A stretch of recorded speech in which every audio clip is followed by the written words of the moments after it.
पुणे जमीन गैरव्यवहार प्रकरणामध्ये एक महत्त्वाची घडामोड सध्या पुण्यामध्ये सुरू आहे। जागेचे मूळ वारसदार पोलीस स्टेशनमध्ये पुणे पोलीस आयुक्तालयामध्ये आता दाखल झालेत। आर्थिक गुन्हे शाखेच्या कार्यालयामध्ये हे सर्वजण दाखल झालेत। झी 24 तासनं हे संपूर्ण प्रकरण उघड केलेलं होतं आणि या संदर्भात आता महत्त्वाच्या घडामोडी पुण्यामध्ये घडू लागलेल्या जागेचे मूळ वारसदार असलेले हे सगळेजण पोलीस स्टेशनमध्ये येतात। खरं तर ही संख्या शेकडोंची आहे, मात्र 10 जणांच्या गटामध्ये पोलिसांची नोटीस त्यांना मिळालेली आहे आणि जबाब नोंदणीला आता सुरुवात होती आहे। पुण्यातल्या जमीन गैरव्यवहार प्रकरणातले हे सगळे वारसदार आहेत, मूळ जमीन मालक आहेत आणि कशा पद्धतीने त्यांच्याकडून पॉवर ऑफ अटर्नी केलेली होती, कागदपत्रांद्वारे सरकारी कागदपत्रांद्वारे कशी त्यांची फसवणूक झाली, त्यावेळी नेमकं काय त्यांना मोबदल्यासाठी सांगितलेलं होतं, किती मोबदला मिळाला, या सर्वांचे तपशील आता जबाबामध्ये नोंदवले जाणार आहेत। त्या पुण्यातल्या या संपूर्ण घडामोडीकडे लक्ष आहे। आज या वारसदारांचे जबाब नोंदवले जाणार आहेत। झी 24 तासनं हे सगळं प्रकरण पुढे आणल्यानंतर वारसदारांनी झी 24 तासचे देखील आभार मानलेले आहेत।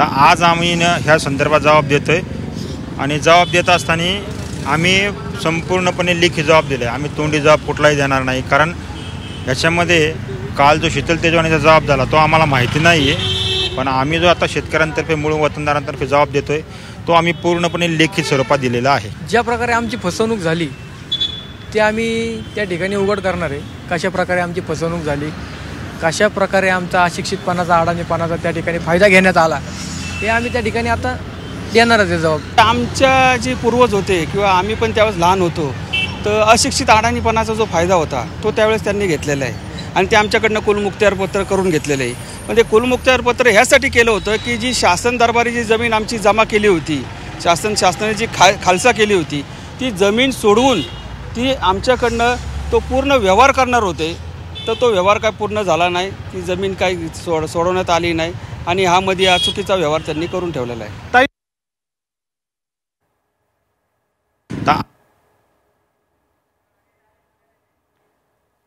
तरीही थेट दृश्य आपण पाहतोय। सध्या हे सर्व वारसदार आहेत ते या ठिकाणी पोहोचलेले आहेत आणि पोलिसांकडे त्यांचा आता जबाब नोंदणीची ही सगळी प्रक्रिया सुरू झाल्याचं आपल्याला या दृश्यांमध्ये पाहायला मिळतंय। 10 वारसदारांना आज पोलिसांनी ही नोटीस बजावलेली होती आणि त्या नोटीसप्रमाणे सर्व कागदपत्र घेऊन हे वारसदार पोहोचलेले आहेत। आता या सर्वांची जबाब नोंदणी सुरू होणार आहे। कशा पद्धतीनं फसवणूक झालेली होती, कधीचं हे सगळं प्रकरण होतं, किती कागदपत्र त्यावेळी केलेली होती आणि काय नेमकी फसवणूक करताना आश्वासन दिलेलं होतं, या सगळ्या संदर्भात आता हे सगळे वारसदार आपला जबाब नोंदवतील।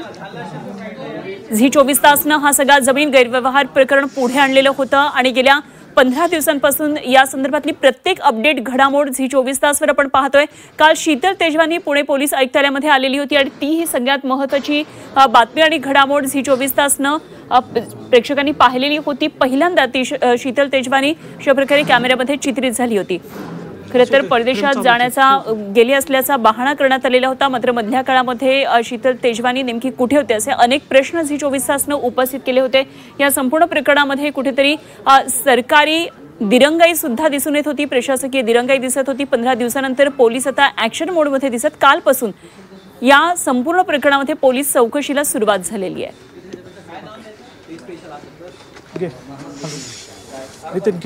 आमचे प्रतिनिधी निलेश खरमरे सुद्धा आपल्या बरोबर आहेत। निलेश, ही सगळी दृश्य आपण झी 24 तासच्या प्रेक्षकांना लाईव्ह दाखवतोय, त्याच्यामुळे कॅमेरा तसाच राहू देत आणि आपण काय नेमकं चाललंय हे सगळं प्रेक्षकांना सांगूया। निलेश, काय नेमकं ऑफिसमध्ये चाललंय, आतमध्ये कशा प्रकारे जबाब नोंदणी होतीये हे आपण प्रेक्षकांना दाखवत राहूया आणि त्याचबरोबर तुमच्याकडून आणखी सविस्तर माहिती सुद्धा जाणून घ्यायची आहे। निलेश, एकंदरीतच आता ह्या 10 वारसदारांना नोटीस बजावल्यानंतर ही सगळी प्रक्रिया सुरू झालेली आहे, जबाब नोंदणी आता होते आहे, कोण कोण नेमके आतमध्ये आहेत, कशा प्रकारे ही सगळी प्रक्रिया होणार आहे?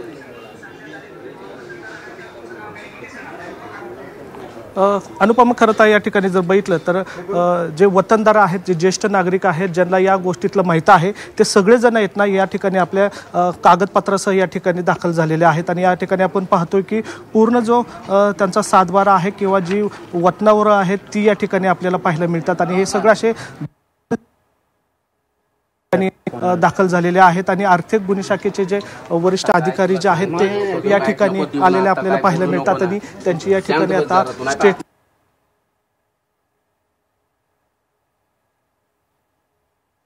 जे 10 जण आहेत त्यांचं या ठिकाणी स्टेटमेंट घेतलं जाईल आणि नक्की हा व्यवहार कशा प्रकारे करण्यात आला होता ते या ठिकाणी विचारलं जाईल. आणि आपण या ठिकाणी पाहतोय की आर्थिक गुन्ह्याचे जे आयोजक आहेत, जे तपासी अधिकारी आहेत, त्यांचं हे केबिन आहे. या केबिनमध्ये आपण थेट पाहताना आपल्याला दिसतात की हे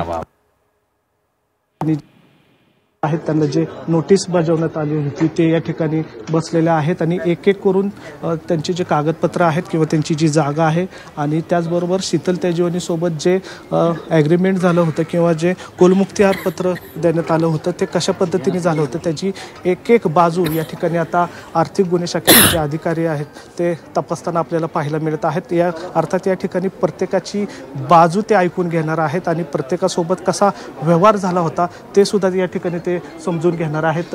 आपण या ठिकाणी पाहतोय की अनेक जे आहेत म्हणजे आता 10 जणांच्या ग्रुपमध्ये जे वतनदार आहेत म्हणजे या प्रकरणात जर आपण बघितलं तर 172 जण आहेत आणि त्यांची ती जागा आहे 40 एकराची. त्यातले ते जे मालक आहेत ते आता या ठिकाणी यायला ठीक आहे. निलेश, तुम्ही आत या संपूर्ण प्रकरणाचा जरूर आढावा घेत राहा. आपण वेळोवेळी कनेक्ट होऊया आणि आणखी माहिती तुमच्याकडून जाणून घेत राहू. तुर्तास धन्यवाद दिलेल्या सगळ्या सविस्तर माहितीसाठी आणि पोहोचवलेल्या सगळ्या दृश्यांसाठी. निलेश खरमरे आमचे प्रतिनिधी आपल्याबरोबर पुण्यामधून लाईव्ह जोडलेले होते.